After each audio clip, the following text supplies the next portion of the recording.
Hey, in this video, my lively 4-year-old and I are going to discuss 5 common side effects of antidepressant medication. Before we get into those side effects, I want to mention the 5 most commonly prescribed antidepressants here in the United States. You've got Zoloft, Lexapro, Wellbutrin, Prozac, and Cymbalta. The way I remember those is zebras like when penguins cough, and 4 of those antidepressants are known as SSRIs, selective serotonin reuptake inhibitors.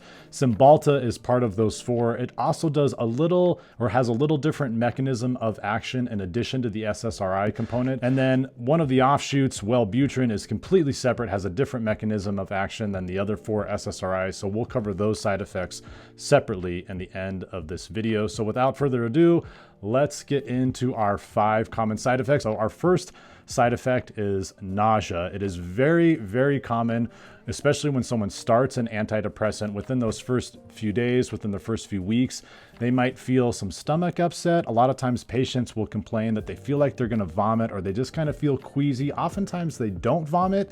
Sometimes they will dry heave, but usually they do not vomit, but it just feels like they have to vomit. And so nausea is very common. We have serotonin receptors in our brain, in our stomach, and I think that's kind of why some people tend to feel nauseous, is because as we modulate the serotonin in our head, it also gets modulated in our gut, and perhaps that's why a lot of people experience nausea. Second common side effect of antidepressant medication is diarrhea or loose stools. This is a very frequent complaint of patients who start an antidepressant medication. And the reality is, as we're modulating serotonin inside of our gut and inside of our brain, this often leads to a premature movement of our food in our intestines, which leads to diarrhea. So oftentimes serotonin will stimulate intestinal contractions, and if these intestinal contractions are severe enough, that can lead to diarrhea. The third common side effect of antidepressant medication is insomnia, especially when people start taking the medication. A lot of times they'll say, you know what, I'm just not sleeping as well as I used to. Some people will complain of not going to sleep for days on end. Some people will say, you know what, I wake up in the middle of the night and then I just can't get back to sleep, and that used to not happen. And I know what some of you are thinking. You're thinking, look, I'm depressed, and part of the reason I'm depressed is because I can't sleep. So how on earth is an antidepressant, which may cause insomnia, going to help me?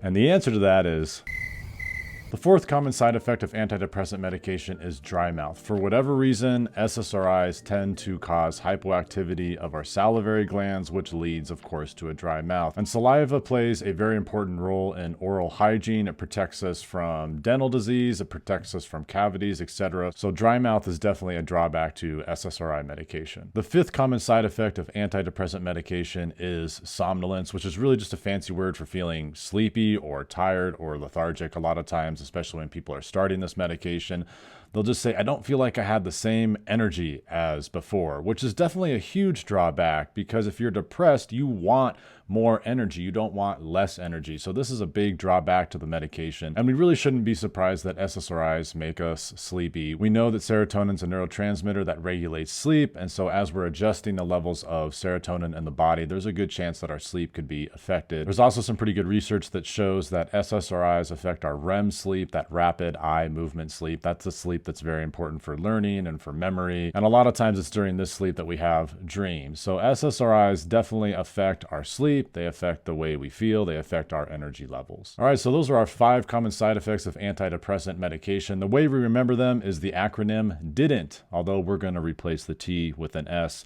Dry mouth, insomnia, diarrhea, nausea, somnolence. And now I want to take a look at Wellbutrin. Wellbutrin is one of the top most prescribed antidepressants here in the States. It is an NDRI, norepinephrine dopamine reuptake inhibitor, so it's going to have a little different side effect profile than the SSRIs. The most common side effect of Wellbutrin is agitation, a 10% chance of experiencing this side effect. Then we have dry mouth, constipation, headache and migraine, and weight loss. So there are some similarities between Wellbutrin and the SSRIs. We can see some GI stuff pop up. We see the dry mouth there. We see headache and migraine. Those are pretty common with SSRIs. The one side effect you're probably not going to see with SSRI medication is weight loss. Sometimes people do lose weight on antidepressants, but more often than not, they're going to gain weight on an SSRI, whereas with Wellbutrin, they may lose weight. Now I want to take a look at Zoloft. Zoloft is the most commonly prescribed antidepressant here in the States, and I want to actually look at the percentages associated with the side effects so that if we were to start taking Zoloft,